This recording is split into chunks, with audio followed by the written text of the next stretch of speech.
Super star Mahesh బాబుతో వారణాసిని తీస్తున్న Rajamouli heroine విషయంలో నిజంగా పర్ఫెక్ట్ నిర్ణయమే తీసుకున్నాడా? మొదట్లో తను హీరోకి అక్కలా ఉంది అన్నాడు. అంతగా గుడ్ పేరింగ్ కాదు అన్నాడు. ఇలా రకరకాల కామెంట్స్ వచ్చాయి. కానీ అసలు వారణాసికి వరల్డ్ ప్లాట్ఫామ్లో ఇప్పుడు ప్రియాంక చోప్రానే పెద్ద దిక్కైంది. తన వల్లే వారణాసికి వరల్డ్ మార్కెట్లో రీచ్ పెరుగుతోంది. మహేష్ బాబు ఇక్కడ సూపర్ స్టార్. అంతెందుకు, సింగిల్ హిందీ మూవీ చేయకున్నా తనెవరో నార్త్ ఇండియన్స్కి కూడా తెలుసు.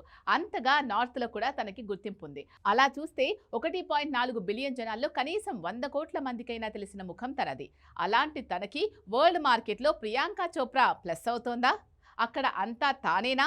ఫ్యాన్స్ కూడా కన్విన్స్ అయ్యేంతగా రాజమౌళి నిర్ణయం అనుకున్న మాస్టర్ ప్లాన్ ఏంటి?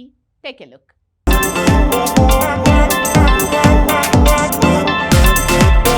వారణాసి మూవీ వరల్డ్ వైడ్గా 2027 మార్చిలో రిలీజ్ కాబోతోంది. అయితే ఈ సినిమా భారం థియేటర్స్లో మాత్రం మహేష్ బాబు మోస్తే బయటేమో హీరోయిన్ ప్రియాంక చోప్రా మోయాల్సి వస్తుంది. ఎందుకంటే రాజమౌళి ఎంత గొప్ప దర్శకుడైనా బాహుబలి, RRRతో గ్లోబల్గా తనకి ఎంత పేరున్నా హాలీవుడ్ కుదిపేసేంత పేరు మార్కెట్ తనకి లేదు. మహేష్ బాబు 140 కోట్లపైనే ఉన్న భారతీయుల్లో చాలా మందికి తెలుసు. సూపర్ స్టార్గా పాన్ ఇండియా మూవీ చేయకున్నా తనకి భారతీయులందరిలో ఆల్మోస్ట్ రీచ్ ఉంది. గుడ్ లుకింగ్ స్టార్గా ప్రత్యేక గుర్తింపు ఉంది. ఇవన్నీ నిజాలే. కానీ వరల్డ్ ప్లాట్ఫామ్లో ఇండియన్ స్టార్స్కి ఉన్న గుర్తింపు తక్కువ.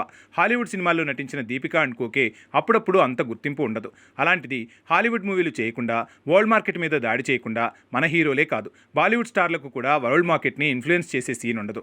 ఇది బ్రూటల్ రియాలిటీ. అయితే ఇక్కడే ప్రియాంక చోప్రా మీద భారం మొత్తం పడుతోంది. తను మహేష్ బాబుకి అక్కలా ఉంటుందని ఎవరెన్ని మాటలన్నా కుర్ర మహేష్ లుక్కి ప్రియాంక లాంటి ముదురు హీరోయిన్ ఎందుకని ఇంకెన్ని కమెంట్లు పేలినా తననే వారణాసి ఫీమేల్ లీడ్గా తీసుకోవటం వెనక రాజమౌళి తెలివైన స్ట్రాటజీ ఉంది. ఇదేం బ్రహ్మరహస్యం కాదు. హాలీవుడ్లో డజన్ల కొద్దీ సినిమాలు, వెబ్ సిరీస్లు చేసి వరల్డ్ ప్లాట్ఫామ్లో మంచి క్రేజ్, మార్కెట్ సొంతం చేసుకుంది ప్రియాంక చోప్రా.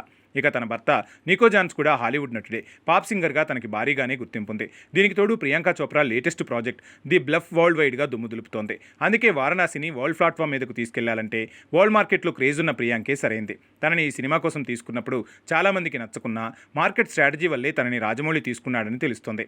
ఇది సరైన నిర్ణయం అనటానికి తన కొత్త మూవీ ది బ్లఫే కారణమవుతుంది. మహేష్ బాబు కూడా ఈ సినిమాను చూసి ఇండియన్ సినిమా స్థాయిని వరల్డ్ లెవెల్కి తీసుకెళ్లిన నటి అని ప్రియాంకని తెగమెచ్చుకున్నాడు మహేష్. ఈ స్టేట్మెంట్ ఒక్కటి చాలు మార్కెట్ని బట్టి కాంబినేషన్స్ ఎలా మారిపోతాయో చెప్పేందుకు.